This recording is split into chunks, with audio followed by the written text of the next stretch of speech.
what can we do for you to reach out? And I read a really profound article on Facebook. You may have even posted it here. I don't remember. It was a long time ago. But it said, no one brings you a casserole when your child's addicted to drugs.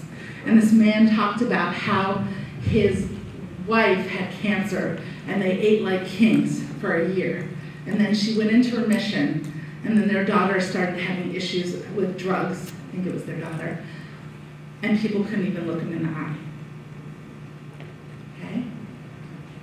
So we need to be willing to reach out to those people who we know don't even want to be looked in the eye and say, hey, we're here for you. We haven't forgotten about you. We know things are tough now. Let us know what we can do for you.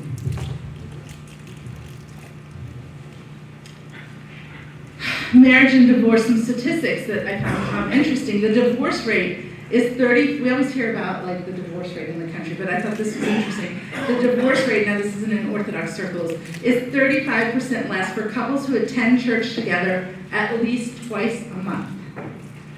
And what's really important for us to help our families understand is that children identify not only with their mother and father as separate individuals, but with the relationship between them. The absence of a good image negatively influences their search for love, intimacy, and commitment down the line. We need to support our couples to lay a foundation. And I pause because I forgot to say this earlier, but this is really critical when we're talking about family ministry and the messiness. We talk about families don't look like they always do. We do have a lot of single parent families, intergenerational. We have a lot of different families in our parishes. And I remember talking to a friend of mine who was recently divorced, who said, when I get things from the parish in the mail that say family program, she goes, I don't feel like I belong. She had kids. She goes, I don't feel like I deserve to be there because I couldn't make my marriage work. So we need to sometimes make the invitations extra loud for families that don't feel like they're part of our family. And that's why we need to really build up our parish family so that they know they're embraced and loved. I actually did a retreat once at a parish, and it was a family retreat. And I think about 4 days before the retreat, one of the people coming with her 2 very young children decided, and with spiritual counsel, wasn't a lady, but decided it was time to leave her very abusive husband. And she left her husband, and she showed up at the retreat. And we had these family activities that people were doing in groups. And it made us step back and say, okay, we got to do this differently because we need to make sure everyone feels whole. And so we grouped families together, and we put kumbadi with kumbadi, or friends with friends, or same-age children with same-age children, so that nobody felt like their family was different, that we were all one family, and we stressed that. We are all one family and there for one another. So we have to remember that. We need to support marriages, but when those marriages do fail, we really need to reach out for those people who are recovering. And another resource is we have a book over there by Father Charles Joannides, Divorce and Recovering from Divorce and Remarriage, Challenges in Divorce and Remarriage, that talks about some of those issues. So at this point, I kind of want to pause for a minute before I go on to talking about some of the how-tos and ask if there's any questions, comments, sharing anything that you have. Yes? I wanted to, just to share, I wanted to commend you for saying something very, very important for all of us to hear, is that a lot of times we as clergy we're under the impression that we need to fix things, but sometimes the fixing doesn't mean doing anything, just being there. And I think that was a very important point. I wanted to share with everyone involved a story actually from the 1920s. There was a very famous mountain climber named George Mallory. Some of you may have heard about him. And this was actually, I used this in a lecture I had given to my students in liturgy. It was shared by Father Robert Taft. And he said, George Mallory was asked, why did you climb, I think it was the New York Times at the time, asked, why did you climb Mount Everest? This was, I think, the second time when he was about ready, and it was just shy of the last time that he climbed. And he said, why did you climb Mount Everest? And his answer was very direct. He said, I climbed it because it was there. And the way Father Taft described it was, it's kind of like when we go to liturgy. We go to liturgy a lot of times under the impression that we're there because we need things. But what's happened for us just to go to church and just to be there with people? Why don't we just go to church? Why don't we just spend time with people? Because we've created a culture, I think, where we're doing and doing and doing, but we haven't learned how to be. And I think that being there for another person, I think Mahatma Gandhi also had this quote, and he said, a heart without words is better than words without a heart. And I think we just need to be there for people to assure them that they are loved. And if we can do something good for them, I think that's the overflowing of the love that we should be sharing. So I just wanted to share that, and I wanted to thank you for making that very important point. Thank you. I love that. We do and do, and we just need to be, just need to, be with one another. Very good. Anyone else? Yes. Hi, I do admit that I came a little late into the presentation, but what I've caught so far has been very heartwarming, and I'm wondering, the Antiochian Archdiocese, because they have Antiochian Village, does family retreats. Is it something that we are doing, can do? How can we do it in a metropolis? And if this is a good time to answer, that's great, or leave it until the end. Yes, the question was about having family retreats, and do we offer them and everything. We have not offered, our office ourselves offered family retreats. We have gone into parishes and done them when we've been asked, and we've coordinated with metropolises to do them. And I do remember a young seminarian woman who actually came to our office from your metropolis to meet because she was interested in doing something here as well. And if that's something you all are interested in doing, we would love to help you plan a family retreat for your families, because that can be really powerful to just get away from it all as a family, to connect and such. So there are some being done, and the Boston Metropolis has a regular family camp. I think the San Francisco Metropolis does. I believe the Atlanta Metropolis does as well. And then there's individual parishes that have regular family retreats. But if that's something that your parish or your metropolis is interested in putting together, we're more than happy to help with that. And I always say we're more than happy to help with that in a way that doesn't mean we have to come out and do it. We're happy to just help you plan it too. If you have people locally that you want to speak, and help you put together the schedule and things to think about and stuff. So however you need us to help, we'd be happy to be there for you. Other questions? Yes, sir. This isn't so much a question, but a reinforcing scriptural citation. This notion of the church being an extension of family. I think I may have left some people uneasy in my opening remarks when I said about Jesus' use of the name with reference to family. And but he also uses it surprisingly when he says, "Do not suppose I came to bring peace to the world. I did not come to bring peace. I came to separate fathers from sons." All the separations we talked about are family separations. And that's shocking too. I was just trying to emphasize the shockingness of Jesus. But when Peter says to him in one passage, "Well, we left everything for you," this is what I think is, I want this to be a takeaway. Yeah. He says, "Truly I tell you, no one who has left home or wife or brothers or parents or children for the sake of the kingdom of heaven will fail to receive many times as much in this age than in the age to come."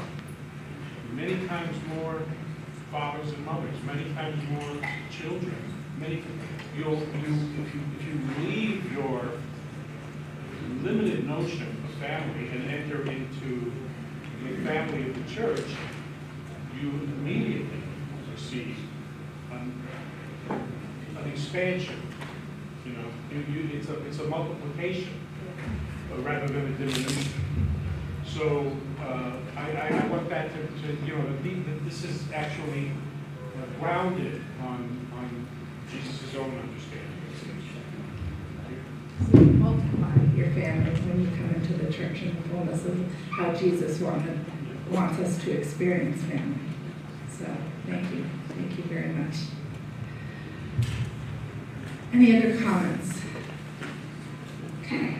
What I want to talk about now is kind of talk about some of the practicalities and just getting into family ministry and how to start it in your parish. As I said, this isn't a program.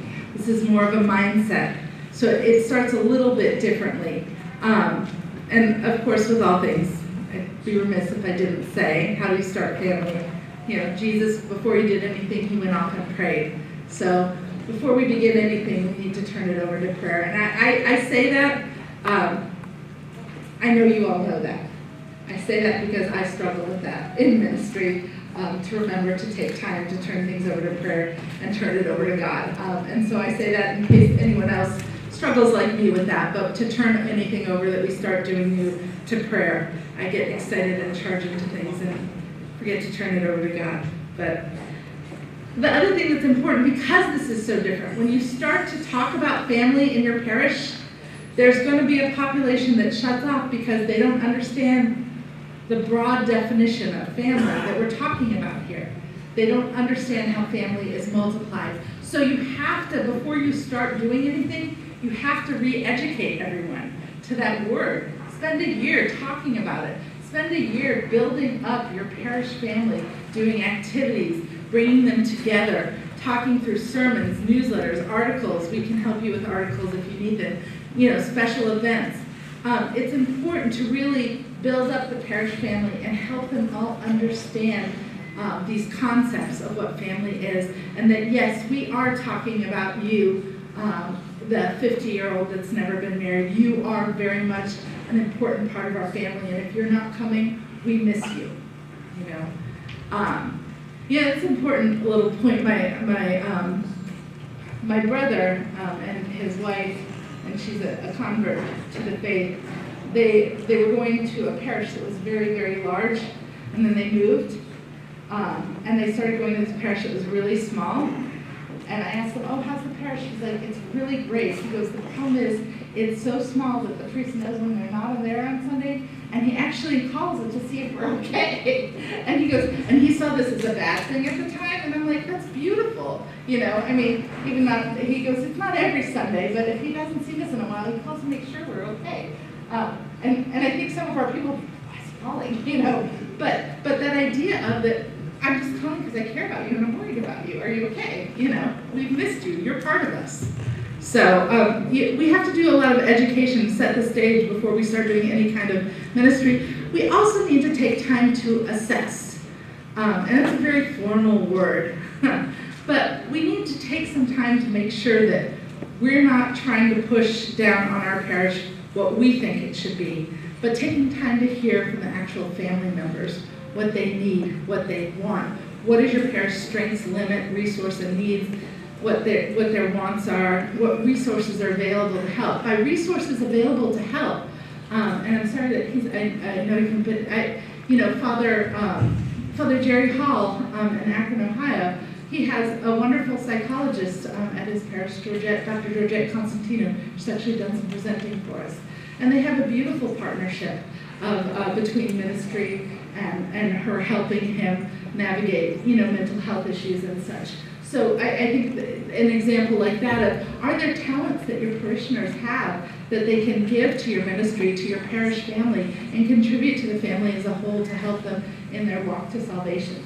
So that kind of assessment as well, not just resources that the Center for Family Care has at the Archdiocese, but resources within your parish. There's a really wonderful tool. It's out of Baylor University. It's called Church Census. And I've actually talked with them, and there's some talk about us trying to make the census a little more orthodox, but it's a tool that you can get through them, and it goes to your parishioners and it evaluates how you're working in families' lives in your parish and stuff. If you're interested in that, you can contact me, and as we start to talk with them about possibly charismating their tool a little bit and making it work for our families a little bit, I'll be in touch. But you can do something simple like use SurveyMonkey and send out a survey just to find out times or things that people are interested in your parish. It's a very easy way to do things like that. I would say one thing about technology and like SurveyMonkey and things like that. Those are really important. But don't forget, there's a section in your population that won't use technology, and you need to make sure that you get their voices too. So make sure you reach out and you talk to people. And checklists are nice, but also, any good researcher sits down and does interviews too to find out, get the voice to what the data is showing me that everybody wants this. Tell me what you think about that. Tell me what you think about that, to really find out what's best. Creating a team, we all know, two are better than one. We want to put together a good team that supports one another. How many times do we do things in our parish where everything rests on one person until that person gets squashed? Until the microphone gets squashed. Until that person gets squashed and can't do it anymore, and then it dies. So putting together a good team, many hands make light work, that have multiple different talents and can work together. And I always think this is really overlooked, because usually when we put a team together to work on something in our parishes, we're like, warm bodies, put them together. Before you even start planning anything, find something on teamwork and set some ground rules about how you guys are going to operate as a team, how you're going to set boundaries in your own time, how you're going to teach them how to work together to be leaders. We don't teach people how to do that much, and it's really critical, because by not taking that extra step, we end up burning people out, we end up having miscommunications, we don't have something in place for dealing with disagreements. And by taking that, and many of your parishes probably already have this, but just to think things through a little bit if you don't have that in place.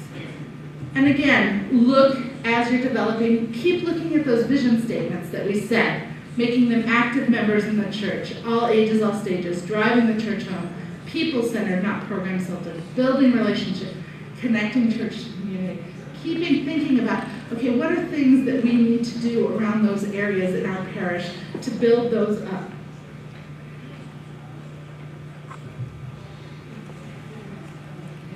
We need to set goals, and they need to be realistic, and realize that it takes time to start things. You're going to start talking about family, and it's going to take a long time for it to sink into people. We need to be patient and start small. We don't measure success by numbers, and I say that because I think one of the struggles we've heard the most about is if people have tried to do parish family night. And I know that there's many parishes in our Archdiocese, and actually tomorrow we'll hear from Father Toulouse about his successful program. But some of the frustrations that people have faced when they've started a parish family night have been quite challenging. You have intergenerational things going on, different parenting styles going on, and it's much more difficult than just saying have a group of boyans that are all the same age. It's a little more challenging. So we have to realize that it's challenging, and we have to realize that we need to slowly build that ministry, and we need to regularly talk about, okay, what worked when we did that?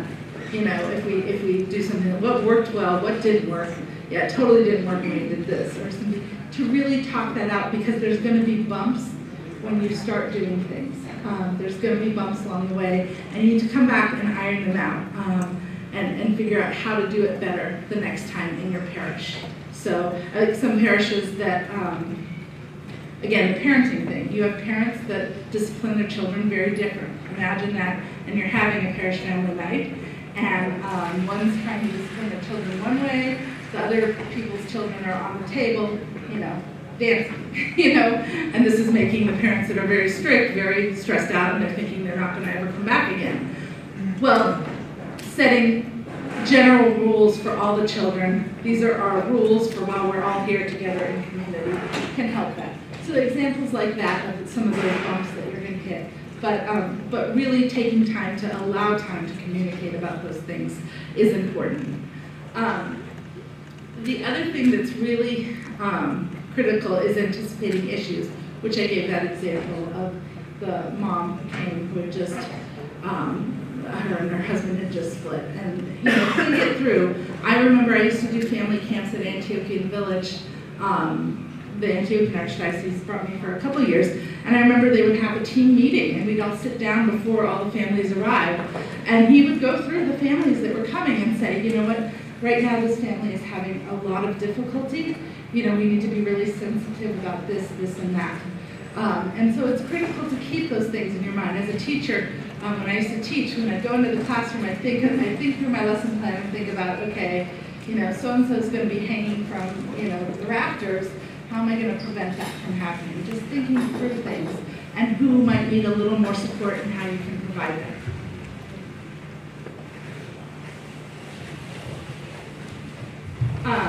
The other thing is to know your resources, and certainly we, as an archdiocese, are here for you. Tomorrow evening, we're going to be doing a workshop, and I have the Father John Tsongranis is going to be presenting with me along with Angie Galadaiki. So we're going to be talking about what it actually looks like in the parish and some of the things they've done for family ministries. And I'm going to show some of the other parishes in our archdiocese and what they're doing, and then talk about some actual resources we have. But if you ever just want to brainstorm, you know, I'm thinking about doing this, do you have any thoughts? Do you know any parishes that have been successful? Well, I know this parish has done this really well. Let me give you that priest number or something. Call us, we're here for you as a resource. And not only that, we want to hear your successes too, so that we can refer you to other people.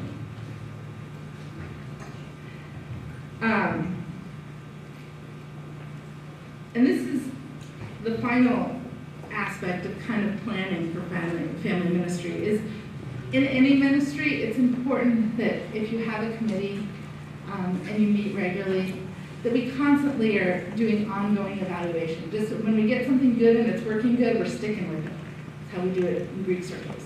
This works at the festival, we're doing this for 30 years and we're not changing it at all, you know. But we need to be constantly evaluating if what we're doing is meeting the needs of the families. And constantly looking at how we can rejuvenate things, about how we can, are we really, okay, have we become too program-centered, or are we really getting parents to take things home? Have we really reached out to the people who are in need? Who are the families that aren't coming? You know, have we kind of gotten so, and I hear this sometimes, some parishes that are really doing tremendous family ministries. Sometimes the families that are all getting together are very close, and that's really wonderful, but then they become so close that when other people come in, they don't notice as much, and it gets a little cliquey sometimes.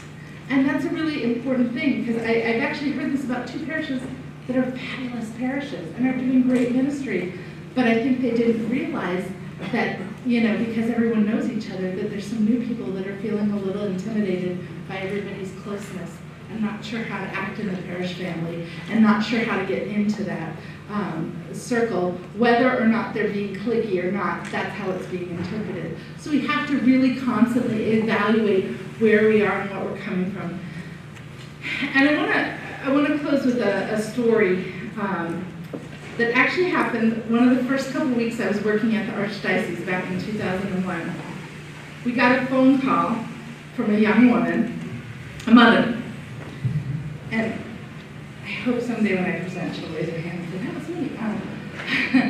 She called and she said, I'm married to a Greek man. I became Orthodox just because I'm married to a Greek man. She said, we had a baby, and they don't think this was the 40-day lesson. She goes, I was in church last Sunday, and my baby started to fuss. And the parish council escorted me out and said I was disturbing the worship. She said, I don't know. I know that the Archdiocese is the leader of the church, and I just saw youth and young adult ministries. That's where I used to work. And she goes, so I thought I would call your number to let you know that I will never set foot in an Orthodox church again. Now, we don't know the full story.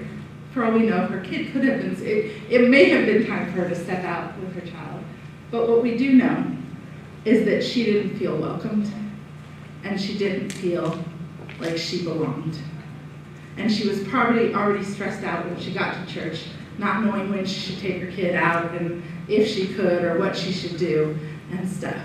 Now, can you imagine if that she had been standing in church and that child had been really, really, really upset? Because sometimes children do need to be taken out lovingly for a few minutes to regain themselves and to breathe and stuff.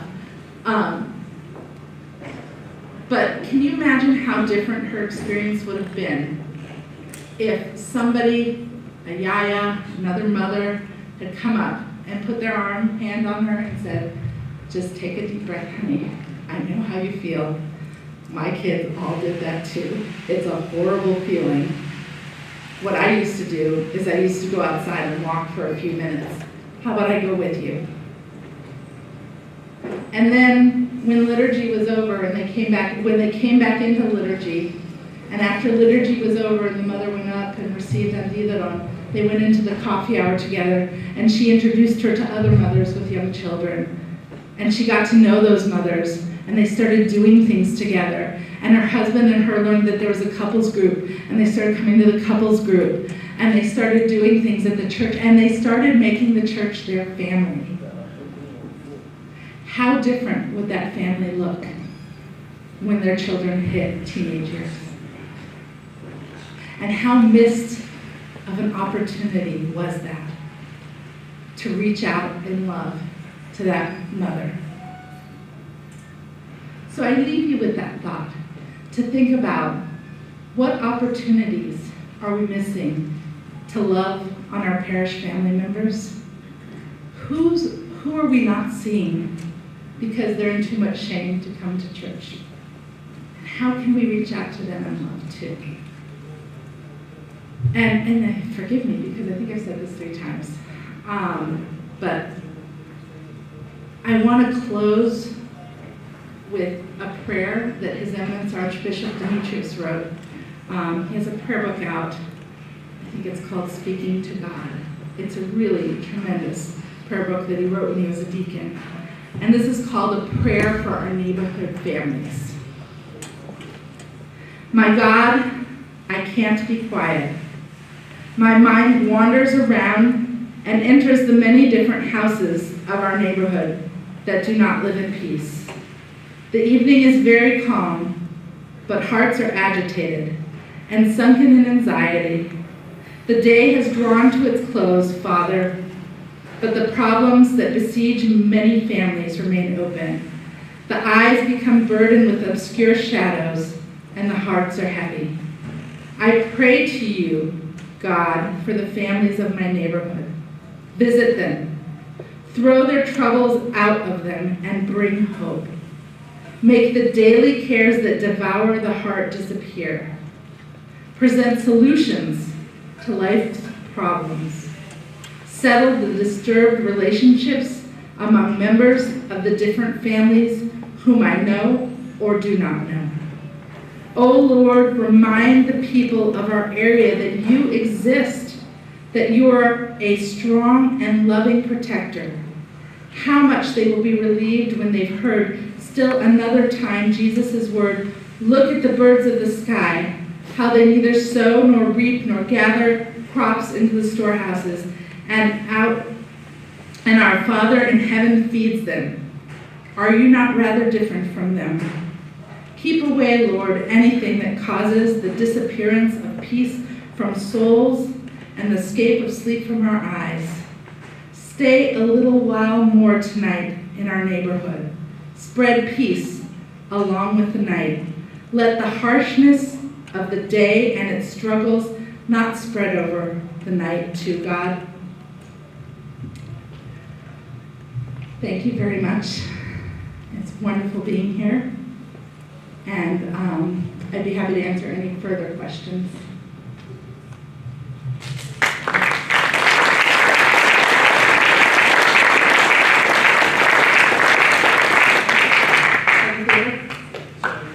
Melissa, what a wonderful presentation. Thank you so much. It's just amazing for me to see how already our Metropolis Clergy-Laity Assembly is blessing us in ways that we didn't anticipate.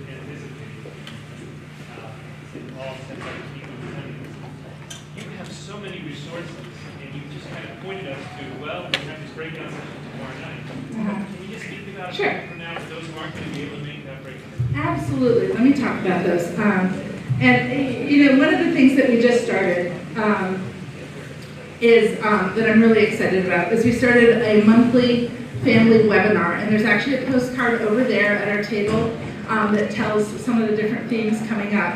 Actually, next month, it's mid to the end of October, the date's on there. We're having Dr. George Stavros, who is the director of Boston University's Danielson Institute, a psychologist, a graduate of the seminary, and he's going to be talking about mental health 101 and talking about how to get parishioners help that they need, about how to find good counselors and things like that. So he'll be doing our webinar. The webinars are free.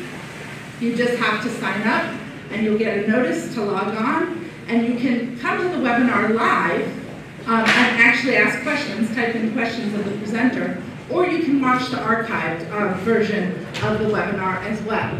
These are great webinars that you can also use in your parish to bring experts from all over the country into your parish. For example, Teo Nikolakis with the Department of Internet Ministries did one on internet safety and digital citizenship.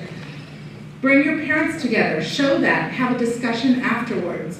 We had one on raising sons, the inner life of boys. Bring your families together, discuss it. And if you don't have time, these are all about an hour long. If you don't have time for that, we also have, in collaboration with OCN, we're doing a podcast. And we're tackling different topics. One of them coming up, we're looking at grief. We have a grief counselor that's going to be interviewed by Father Chris. And these are about 20 minutes long. She's going to be talking about not just how to help your children grieve, but how do you help your children grieve when you're still not okay, you know? How do you help your children work through the death of your mother, you know, when you're still really hurting and in pain? And how do we be real with our children about that while dealing with our own grief? So we've got a lot of different things coming up in those areas, and our reasons for doing that is because we really want you to be able to access these people in your parishes, to have discussion groups, to continue to use these as a parish, to use these at the parish level. This at Clergy-Laity, we had these ministry forums. I'm not sure if any of you had the opportunity to participate. One was on stress and resilience in the family, and another one was on faith formation in the family, where we had like 4 or 5 presenters, and they each gave a really short talk, and then they presented 3 questions for discussion. And they were very thought-provoking discussions. You could actually have an entire day retreat using this. These are going to be up on the web in the next month, okay? You could have a retreat and a discussion group with your parish families, using the speakers and the questions, and just do it here. Or you could use 1 10-minute talk to kick off your parish family, your parish council meeting, each time. So there's things that we have that you can use to help. We have the Parish Family Night program, and that program was created to try to give you whatever you need to run a Parish Family Night. However, each parish is using it very, very differently. And it has whole group activities, so you bring the family together, they do something together, and they go to breakout groups, and then they come back together to talk about what they've learned, and then there's a handout for them to take home and something to do at home. Very few parishes use it that way. And that was intended that way. We just wanted to have all the information there so that it could be used that way if parishes want to. Some parishes pick and choose activities. Some parishes make their parish family night an IOCC night, stuffing things for IOCC or the emergency kits. There's a lot of different things you can do. So that's one of the resources that we have as well. We're really trying to focus in on helping metropolises build up their family ministry. Leadership 100 has been tremendous to our ministry. And one of the things that we've tried to do recently is offer conferences. We're in the process of planning our second conference on pastoral issues in marriage. And the idea with this is to bring people together so that they can dialogue and to bring experts in to tackle some of these tough issues that you're dealing with in your ministry. And why I say we're connecting with the Metropolis is because one thing was really important to us is to make sure that every Metropolis has representation at these conferences. So Leadership 100 picks up, usually a couple representatives from each Metropolis to come to our conference, and we coordinate with His Eminence and Father George to find out who we send to those. But the conferences have been really good, and we've tried to do them in a way that there's the people that are presenting, but it's also the people that are there that are continuing the learning. In other words, we set the conference in a way that we can all eat and break bread together and talk about what we've learned and go on. And certainly the one we had in Boston got expanded because it was a historic conference due to the historic blizzard that had hit Boston the weekend of the conference. So everyone got snowed in, and they actually had a bunch of breakout groups and things that weren't planned. They kept adding to the agenda. People didn't just go to their rooms, they added to the agenda, and we're doing all sorts of things. So, and we had a family ministry conference in Minneapolis last fall, and we'll be having another family ministry conference. And actually over on our table over there is a booklet with the keynote addresses from our family ministry conference. It was His Eminence Archbishop Demetrius, Father Harry Pappas, and Father Anthony Canieras were our keynotes there. And they were all tremendous. The audio and videos are also up for those. So we're trying to do as much as we can to put things up for you to access outside of if you can't come to these things. But we want you to come to participate if you're able. Send parish representation, whatever you can do to come to these things. It's our goal to give you the tools you need to provide ministry. And that was one of the reasons the book Pastoral Issues in Divorce and Remarriage was born. And a lot of these are kind of coming out of calls we get from people about where's all the information on dealing with my divorce.